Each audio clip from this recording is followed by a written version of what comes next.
વિશ્વ પર્યાવરણ દિવસે જ કોંગ્રેસે સરકારની કામગીરી સામે ગંભીર સવાલ ઉઠાવ્યા છે। દાદાનું બુલડોઝર આખા ગામમાં ચાલે પણ જંગલ વિસ્તારના દબાણો પર નથી ચાલતું।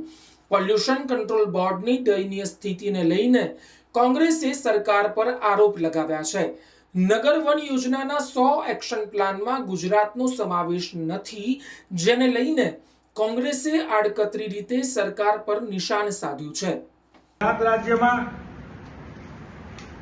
ગુજરાત રાજ્યના જંગલો ઉપર 13,000 હેક્ટર જમીન ઉપરનું દબાણ છે।